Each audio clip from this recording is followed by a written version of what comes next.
Hi everyone, welcome back. So when people argue that real estate is safer than the stock market, they usually point to one thing, that home prices look smooth while stocks look chaotic. But today I want to answer a more precise question. Is real estate actually less risky, or does it just look less risky? In this video, I'm going to do three things. First, I'll explain how risk is defined because it's not what most people think. Second, I'll walk through the specific risks landlords face that don't always clearly show in the data. And third, I'll show you how real estate and stocks compare once those hidden risks are accounted for. All of this is based on a 2022 study by Chinloy et al. Called Spreads and Volatility in House Returns. And it looks at the risk of owning a single rental property to a diversified basket of stocks, which isn't exactly apples to apples, but for people who are just getting into the real estate game, this is very applicable. If you want to check out the study, I have it linked in the description below. Now, before comparing real estate to stocks, we need to get clear on what this study means by risk, because this is where most confusion starts. Risk doesn't necessarily mean permanent loss of money. For example, a foreclosure or your investment going to zero. Risk here means volatility. Basically, what is the difference in actual outcome compared to expected outcome? Now, on the interwebs, real estate is often touted as risk-free, but this study shows that housing is not immune to bad outcomes. Looking at US data, the authors find that real returns are negative throughout 2007 to 2013 and are accompanied with increased volatility. So the idea that housing only goes up doesn't hold up historically. Now, here's where the structure of the paper really starts to matter. Housing looks safe largely because we look at averages, and that's because housing indexes show the market as a whole. But investors don't own the average house. They usually own one or a few properties, often in the same geographic region. Unlike the stock market, directly held real estate doesn't provide broad diversification unless you have millions of dollars to invest. And real estate investment trusts, or REITs, aren't a good stand-in for real estate diversification either, since holding a REIT is very different from directly buying a rental. For more on this, check out this video here.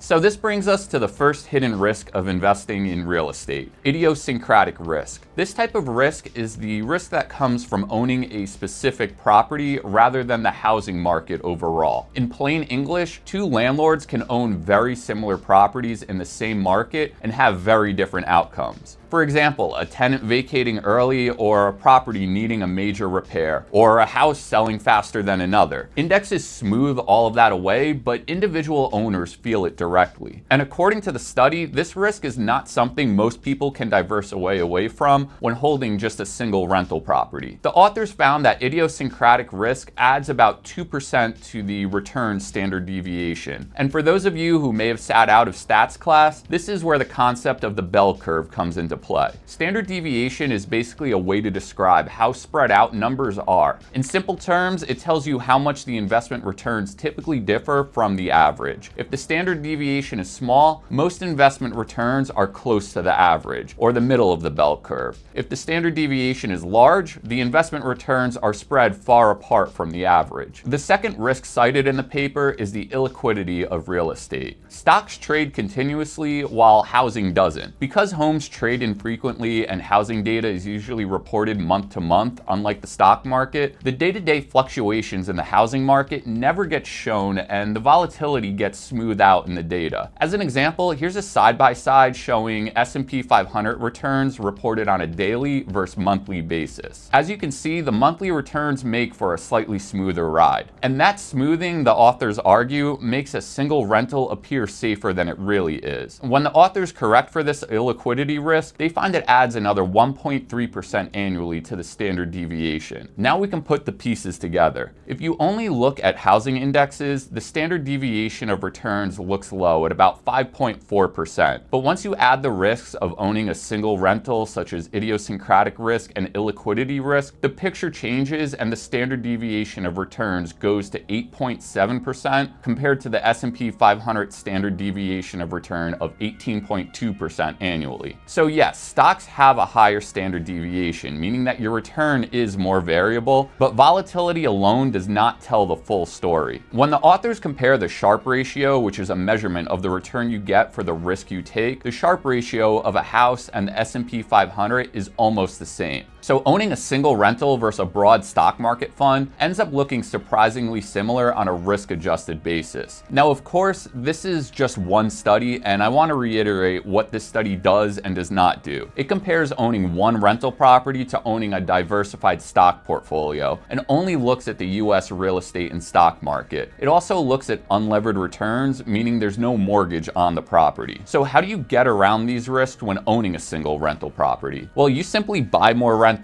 Now, this is not financial advice. However, owning just one rental means your outcome is heavily tied to a single property in a single market. As you add more properties, especially across different regions, those property-specific outcomes start to offset each other. So a vacancy in one unit can be balanced by stable cash flow in another, and a bad year in one market can be softened by better performance elsewhere. That's the real nuance missing for most real estate versus stock market debates. Real estate is not inherently low risk. However, it can become lower risk through scale and diversification. All right, so that about sums things up. If you found this breakdown helpful and want more data-driven content on real estate taxes and financial planning, make sure to subscribe to the channel. Thanks for watching, and I'll see you next time.